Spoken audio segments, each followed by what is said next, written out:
वाढत्या पसाऱ्याबरोबर नव्या मुंबईच्या जनजीवनाचा आपण म्हणूया जो चौथा स्तंभ आहे, या चौथा स्तंभ म्हणून काम करणारा मग तो प्रिंट मीडिया असू द्या, तो डिजिटल मीडिया असू द्या, त्या प्रिंट मीडिया डिजिटल मीडियाच्या कडून ज्या लोकांच्या अपेक्षा आहेत त्या लोकांच्या अपेक्षांची पूर्तता करणं, हे चौथ्या स्तंभाला काय पहिल्या दुसऱ्या तिसऱ्या स्तंभाला सुद्धा यासाठी तारेवरची कसरत करावी लागते. चौथा स्तंभ म्हणून आपल्याविषयी अपेक्षा वाढणं हे काही फार आपण अनपेक्षित असं झालेलं असेल असं मला तरी व्यक्तिशः वाटत नाही. वेगवेगळ्या पद्धतीची लोक आमच्या या नव्या मुंबईमध्ये राहायला आलेली आहेत. देशभराच्या कानाकोपऱ्यातून लोक आली.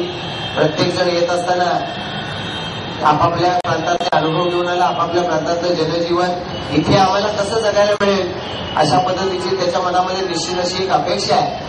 आणि तशा पद्धतीनं अनुभवायला नाही मिळालं, काही त्याच्यामध्ये वावगं आढळलं की त्याच्यावरती कुठेतरी आपण संताप व्यक्त केला पाहिजे, कुठेतरी त्याच्यातून आपण उद्वेग व्यक्त केला पाहिजे ही त्याची भावना आहे. आणि व्यक्त केलेला हा संताप, व्यक्त केलेला हा उद्वेग हा कुठेतरी जे प्रशासन म्हणून काम करणारी मंडळी आहे त्या प्रशासनापर्यंत तो पोहोचला पाहिजे, त्याच्यामध्ये दुरुस्ती झाली पाहिजे आणि त्याच्यातून आमचं जीवन सुखकर झालं पाहिजे ही लोकांची अपेक्षा.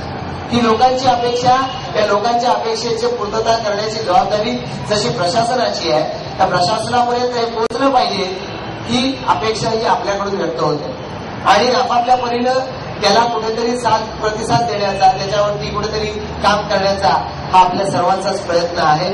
प्रत्येक जण आपापल्या परीनं विनायकजी हा प्रयत्न करतोय आणि मला वाटतं की प्रत्येक जण येणाऱ्या प्रत्येक दिवसाघडी याच्यातून कुठेतरी शिकण्याचा प्रयत्न करतोय, अजून स्वतःला कसं इम्प्रोव्हाइज करता येईल याचा प्रयत्न करतोय आणि त्या बरोबरीनं नव्या मुंबईकराला जे अपेक्षित आहे ते देण्याचा प्रयत्न हा निश्चित आपल्या सर्वांच्या माध्यमातून होतोय.